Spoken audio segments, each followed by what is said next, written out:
Hello guys everyone, నేను మీ జోష్నా జో. ఈరోజు prawns biryani, అదే రొయ్యల బిర్యానీ ఎలా చేయాలో చూపిస్తాను. మరి రెస్టారెంట్ స్టైల్లో చెప్పలేం కానీ జస్ట్ నార్మల్ బేసిక్గా ఇంట్లో ఎలా వండుకుంటాం అలా వండుకునేలాగా. సో అయితే ఫుల్ వీడియో చూసేయండి. ఫ్రై ఆనియన్స్ ఇంపార్టెంటే, కాకపోతే నేను డైట్లో ఉన్నాను. సో అందుకని చెప్పి ఫ్రై ఆనియన్స్ అవాయిడ్ చేస్తాం. కావాలితే మీరు యాడ్ చేసుకోవచ్చు. నార్మల్గా నేను కొన్ని ఆనియన్స్ని కొంచెం పెద్ద పీసెస్లా కట్ చేసుకొని, ఒక 2 టమాటోస్ నార్మల్ ఉంటాయి కదా సైజులోవి, అవి కట్ చేసుకొని మీకు కారాన్ని తగ్గట్టు పచ్చిమిరపకాయలు కట్ చేసుకోవాలి. ఆ తర్వాత ఫ్రెష్వి ప్రాన్స్ ఉంటాయి కదా రొయ్యలు, అవి తీసుకోవాలి. దాన్ని కొంచెం మ్యాగ్నేట్ చేయాలి. సేమ్ చికెన్కి ఎలా చేస్తాం అలాగే మ్యాగ్నేట్ చేయాలి. అందులో బేసిక్గా ఉండాల్సినవి అయితే ఉప్పు, కారం, తర్వాత వెల్లుల్లిపాయ పేస్ట్, తర్వాత మేము వేసింది ఏంటంటే ధనియాల పొడి ఉంటుంది కదా, ధనియాలు మిరియాలు 2 మిక్సీ పట్టేసి ఉంచాను. సో ఆ పొడి వేసుకున్నాం. తర్వాత చికెన్ మసాలా, చేతికి ఏ మసాలా దొరికితే ఆ మసాలాలు అన్నీ వేసేయాలి. తర్వాత మనం కోసి పెట్టుకున్న ఆనియన్స్ అవి ఉంటాయి కదా, అవేమోని కొంచెం ఆయిల్ వేసుకొని చెప్పాను కదా, మేము కొంచెం తక్కువ ఆయిల్ వేసుకుంటున్నాం. సో అందులోని స్పైసెస్ బాక్స్లో ఉన్న ఐటమ్స్ అన్నీ 2 అన్నీ వేస్తాను అనమాట. అవి మొన్న మేము ఎక్కడ తీసుకున్నాం, గాజువాక తీర్థంలోని 10 రూపీస్ అనమాట ఒక్కొక్క ఐటమ్. నాకు బాగా అనిపించినాయి. అవి నార్మల్గా మనం మా సూపర్ మార్కెట్లో కొనుక్కోలేము, ఎందుకంటే ఆడు ఎక్కువ రేట్ చెప్తాడు. 100 రూపీస్కి ఆడతాడు నాకు తెలిసి. అలాంటిది మేము 10 రూపీస్కి అన్ని ఐటమ్స్ తీసుకున్నాం. సో టాపిక్ వచ్చేసి ఇవన్నీ వేసేయాలి. అందులోని వేసాక కొంచెం ఫ్రై అవనివ్వాలి. మూత పెడితే కొంచెం ఫ్రై అవుతాయి అనమాట.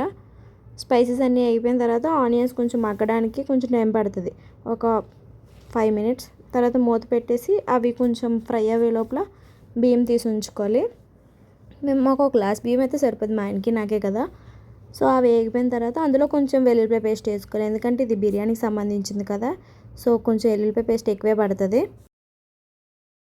వెల్లుల్లిపాయ పేస్ట్ వేసిన తర్వాత లో ఫ్లేమ్లో పెట్టుకొని కలుపుకోవాలి. ఆ తర్వాత బిర్యానీ మసాలా వేసుకోవాలి. బిర్యానీ మసాలా కొంచెం ఎక్కువే పడుతుంది.